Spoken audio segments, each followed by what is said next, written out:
If you're looking for cheap, safe, and reliable MT, make sure you go check out my new sponsor, safembamt.com. Use code JC2K for 5% off and go build that God Squad you always wanted.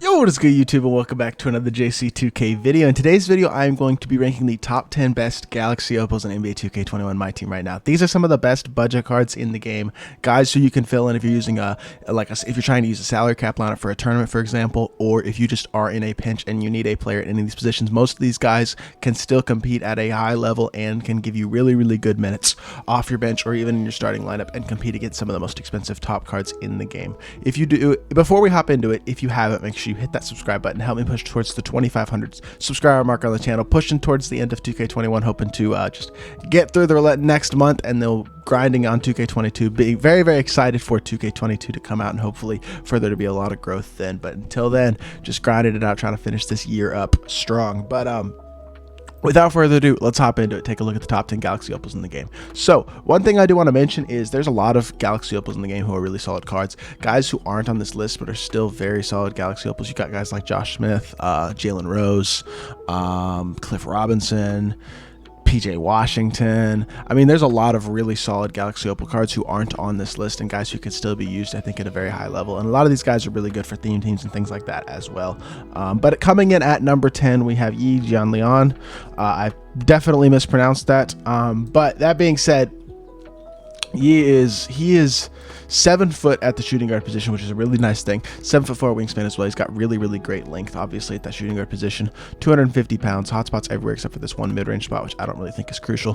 44 Hall of Fame badges as well, including the Showtime range extender, handles for days, quick first step, unpluckable, clamps, rebound chaser, post move, lockdown, interceptor, intimidator. Doesn't have rim protector, doesn't have ankle breaker, dimer, deadeye. Badges like that on Hall of Fame would be nice. But in terms of Hall of Fame badges, he does come with the large majority of the crucial ones that you want.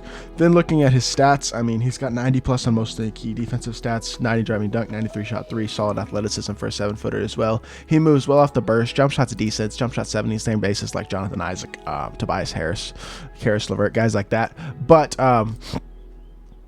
it's not a great release by any means. I don't love jump shot 70. It's not bad though. And it's at 7 foot, the shooting guard position as well as with the Pro 2 size up. He's a very, very solid card on both ends of the court. Capable of still, I think, being run at a very high level and used to a lot of success. Coming in at number 9, we have Anthony Davis, the Pantheon Team USA AD. This AD is very similar to the first Dark Matter Anthony Davis. Like very, very similar. 6'10" with 7'5" wingspan, 253 pounds, hotspots everywhere, and 44 hoffs. He's missing Hall of Fame Showtime, but besides that, I guess Deadeye, Green Machine, Ankle Breaker, Dimer, handles for days. But like defensive wise, he comes with a lot of the key defensive badges you want. He's got the quick first step and the unpluckable, the Hoff range. Showtime is a very easy badge to find as well, or just to get out of the token market because it's so readily available and has been the last few seasons. So that shouldn't be an issue for him either. Interior defense wise, he's great. He's a great slasher shooter, really good athleticism for the big. And perimeter defense isn't incredible. I would definitely recommend adding a defensive shoe on him just to boost his perimeter and lateral quickness a little bit because I think that will help the card. But overall, he is a very, very well balanced card. He's got the Anthony Davis release on very quick as well, which is a release that I really like. Very easy to green, consistent. Pro 2 size up as well. Pro 4 behind the back. Unfortunately, I wish they gave him Pro 3 or Pro 1 or behind the back like that, but Pro 4 is still, I mean, it's not a good behind the back, but he has the Pro 2 size up, and as a pick and pop big, he's still very, very elite and very good on the defensive end of the court as well. Coming in at number 8, we have Darius Miles, who's another one of those like big budget point guards who can compete against the top point guards in the game. Darius is 6'9" at the point guard position, 7 foot with 210 pounds as well, so he can curry slide. Hotspots everywhere except for this right wing. 47 hoffs, including Showtime, Hot Zone Hunter, range. He comes with all the key shooting badges you need. Ankle breaker, quick first step, and unpluckable as well. Clamps, posted lockdown, rim protector, interceptor, intimidator. He's got the main defensive badges you want. Defensive stats are all around 90s. Really good slashing as well, good shooter, and great athleticism. So he's got really good stats and badges. Then looking at his jumper, jump shot 65 is weird. If y'all have used this card, his jumper is a little bit weird, but it's not bad at all. It's better than the I don't know, I think it's better than sub jumpers in the game. It's relatively easy to green. I think it just looks kind of weird, but Pro 2 size up, he can curry slide because he's under 220 pounds at 6'9", and also the Pro 3 behind the back. So he's got the great dribble 6, the stats, the defensive ability, and the offensive ability to be super solid on both ends of the court. Coming in at number 7, we have Dino Raja, who is one of the best defensive centers in the game and very solid on the offensive end as well. So Dino is 6'11", but he has a 7'11" wingspan. He's got these massive arms that like go down to his below his knees, almost to his feet. His arms are ridiculously long. If y'all have used any Dino card this year or last year, y'all know how big his wingspan is and how big his player build is, which helps him to play tons of lanes and be incredible on the defensive end of the court. Also gets a lot of rebounds. Hotspots everywhere as well. 49 Hoffs. Doesn't come with Hall of Fame Showtime. That needs to be added to him. But otherwise, he's got all the shooting badges you want. He comes with most every playmaking badge and defensive badge as well that you could want on a card. Defensive stats are a little bit low. I do recommend putting a shoe on him again to boost up those defensive stats into the 90s. 85 driving dunk, he's solid enough. I mean, 85 gets you contact dunks, and he gets very nice dunk animations because he's got that nice big player build. 96 shot 3, 92 speed acceleration with 90 speed with the ball. Just a very good all-around card. Jump shot 4 as well on very quick. He's a solid enough jump shot. It's not a great jumper, but I like it better with the release 5 upper. I think this upper makes it a lot better. He releases the ball, I feel like, smoother and higher than a lot of base 4s, which makes it easier to time, I think. Pro 2 size, Pro 2 between the legs, and Pro 3 behind the back as well. He moves great off the burst. Phenomenal player build. One of the best defensive centers in the game. A very, very good card at number 7 on this list. At number 6, we have Isaac Bonga, who is one of the fan favorites point guards who came out a couple weeks ago now, and he's actually a super solid card as well. I like this Isaac Bonga card. 6'8 with a 7-foot wingspan. He's got a nice tall player build. Hotspots everywhere. 49 Hoffs. He's got the showtime, the range extender, the flexible release, the ankle breaker, the handles for days, the quick first step, the unpluckable, clamps, heart crusher, interceptor, intimidator, post move, lockdown, rebound chaser. He needs rim protector, but besides that, he's very good. Statistically, he's one of the best opals in the game as well. 95 driving dunk, 93 shot 3, great speed to the ball and acceleration with really good all-around defensive stats as well. Statistically, this card is as close to a dark matter as I think you could get with an opal. Set shot 14 with release 29 upper. I don't love it, but I will say I was shooting with this card yesterday in my all-time Lakers team, and I actually was greening pretty consistently with him. So maybe I'm changing my mind about this jump shot a little bit, or at least with his upper, I found it better. It's very fast, easy to get off. It's just tough to green, I found this year, but I was greening consistently with it yesterday. So if I can green consistently with this card, he's a very, very good card for sure. Probably even a little bit higher on this list if I could green consistently with him. Pro 2 size if he can curry slide, and Pro 3 behind the back as well. Just another really, really good opal point guard option. The second one that we've seen on this list, and I think he actually could be higher on this list if you're good with his jump shot. Coming in at number 5, we have out of position Kevin Durant.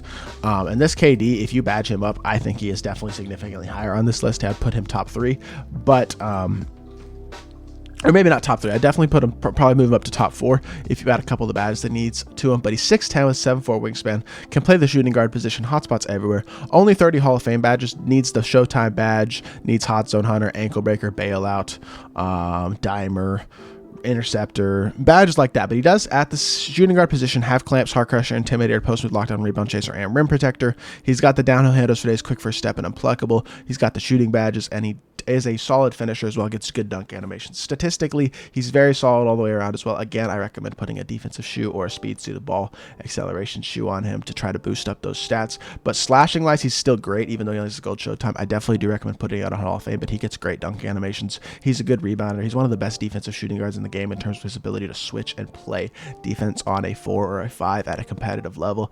Also really good athleticism. KD release on quick, which is way better than the KD release on very quick. It's very consistent. I love this release. I think it's really good to green. I wish I used this KD more earlier in the year when he was one of the best shooting guards in the game, because he was so good at the time and I didn't realize how good he was. Also the Pro 2 size at Pro 2 between the legs as well. Just an incredible card. You get that Interceptor, Hot Zone Hunter, Showtime. You add a couple of those badges to this card, and he becomes one of the better shooting guards in the game right now.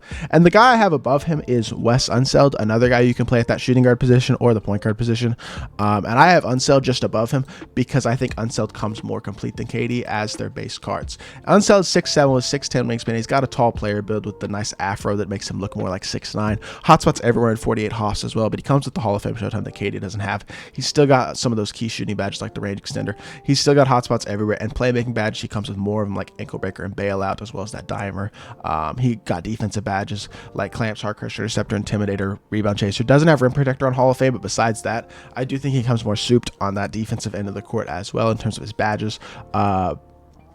Also, great speed to the ball and acceleration, nice ability to shoot the 3, 95 driving dunk as well. Really good all-around card. Defensive stats, again, are solid. I do recommend if you're going to put a shoe on this card, put it on that defensive end, boost that perimeter defense, that steal just a little bit, but I think he's still already very good and has nice defensive animations. Kobe release with release 70 upper is very good. It's the same release as John Collins. I really like this jump shot a lot. I mean, a Kobe base has always been good, and with release 70 upper, I think it's pretty chicken. It's very easy to green. I'm very consistent with this card. This is a guy I considered using in multiple tournament lineups because I really like this card a lot. Pro 2 size up, he can curry slide and Pro 3 behind the back as well. Play the point guard position, can play the shooting guard position. He's very adequate at both. Very, very good card in West Unseld. Comes very, very complete on both ends of the court as well. Coming in at number 3, we have Danny Ferry, who for a very long time was the best opal in the game, in my opinion. And still, I mean, I think you could make an argument that he is. I would have him at number 3, but he is 6'10 with a 7'5 wingspan. He's got a super tall player build, looks about 7 foot. Hotspots everywhere, only 33 hops, but he's got some of the most best hops in the game. I've talked about this card a ton. He's got the Hall of Fame Showtime, all the Hoff shooting badges you need. Bailout, handles for days, quick for step, and unpluckable, in addition to clamps, heart crusher, interceptor, intimidator, pogo stick, and rim protector.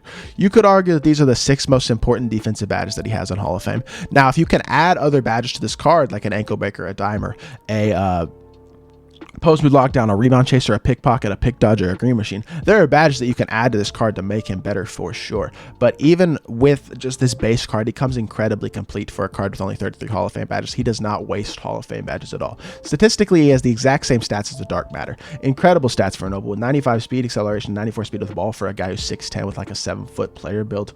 Really great slasher as well. 97 shot 3, solid all around defender as well. Jump shot 98 with Rudy Gay upper as well. So like, I mean, that's a small forward position. He's still one of the better small forwards in the game. This card is incredible. Pro 2 size up, Pro 3 behind the back as well. Just a very, very complete card. I mean, I ran this Danny Ferry card for months, and people run the Dark Matter of Danny Ferry, who's really just this card, but with better badges a lot now. He's still an incredible card. Danny Ferry is still a top 3 opal in the game right now. Coming in at number 2, and this was tough, but I had to go with Cade Cunningham. And I know I talked about Cade Cunningham yesterday, and I actually talked about number 1 yesterday as well in my 100K squad builder, but Cade is just so good. I'll go over him again. He's 6'8 with a 7-foot wingspan, 220 pounds, hotspots everywhere except for these 2 spots on the left wing and the top of the key. Also, does need Hall of Fame Showtime. Definitely make sure you add that to him, but besides that, he's got the shooting badges, he's got the playmaking badges, he's got the defensive badges. Doesn't have rim protector, but besides that, he looks very good on everything in the court. Only an 80 driving dunk, but trust me, he gets really nice dunk animations, and he is just fine on that slashing. You could also always add the speed Grinches with him that also boost driving dunk to put it at 85 so he gets contacts. But trust me, this card, I mean, he dunks much better than an 80 driving dunk. Shooting wise, he's elite. Playmaking, he's super good as well. Solid defender all the way around as well at 6'8 with the point guard position. Jump shot 98 with Ben Simmons upper is, this is one of my favorite jump shots in the game, if not my favorite right now. I think the Ben Simmons upper is super good this year. It makes jump shots very easy to time, and I'm super chicken with Cade Cunningham, as is pretty much everybody who has used this card much at all. Pro 2 size, if he can curry slide, and Pro 3 behind the back as well. With base 98, the ability to curry slide and how green his release is in general, he is so good as a 3 hunter. I mean, statistically, he's not incredible. He's still a very solid card statistically, but these animations and this jump shot especially really push into that next level at the point guard position. This is what the best opal point guard in the game right now, and I think he is an incredible, incredible card, deserving of arguably being the best opal in the game, but I would put him at number 2 right now. And at number 1, we have Sean Bradley. And what Sean Bradley gives you is not even really something that you see on paper. It's just his size and his animations in game. He's 7'6", only a 7'5 wingspan, which is still pretty long, but it's not long for a 7'6 player. Same time, he's got hotspots everywhere from outside the 3, 45 hoffs. He's got the Hall of Fame Showtime, the shooting badges you need. He has Hall of Fame Unpluckable. Defensive wise, has the clamps, rim protector, post with lockdown, rebound chaser, heart crusher, interceptor, intimidator. Comes incredibly complete in everything except for playmaking badges in terms of his Hall of Fame badges. Needs Hall of Fame quick first step from the token market. Ankle breaker, dimer, handles for days. Need to at least put those on gold or Hall of Fame if possible. Statistically, I definitely do recommend putting a speed Grinch on him to boost his speed up to a 90, his speed of ball to an 85, and his driving dunk to a 90. But at the same time, I mean, he has a knockdown 3-point rating. I don't consider these high 80s to be an issue as well because they get boosted by coach and floor general. Defensively, he's decent. His massive frame and his height helps make up for the fact that his perimeter defense isn't quite as good because he'll get really nice chase down block animations. He's also just big in general, so he's harder to get around, especially for a smaller player. And he's got the Brook Lopez base, which is the same base as Kristaps Porzingis, Bol, guys like that. A different upper, but still a very chicken release. I like it off the cash and the peak. I find it very consistent and easy to green with. And then also has the Pro 2 size up and the Pro 3 behind the back. At 7'6", he moves phenomenally off the burst. He's one of the very few centers in the game who can compete at a high level against a Yao Ming, a Taco Fall, a Simbalar, a Kareem Abdul-Jabbar, guys like that who are the super cheesy, super tall, crazy expensive centers in the game. And Sean Bradley can do that for you for about a 10-15,000 MT price point, which is just incredible. And I think for that reason, he does deserve to be the #1 opal in the game right now. So this is my list. That is going to do it for the video. Let me know in the comments down below, who did I rank too high? Who did I rank too low? Are there any opals that you really love using, who I left off this list, who you think deserve a spot on this list? And let me know why. But that is going to do it for the video. Like I said, make sure you leave a like and subscribe as well to the channel. Help me push towards that 2,500 subscriber mark on the channel. And I'll be back with more 2K content very, very soon. I appreciate y'all. Peace.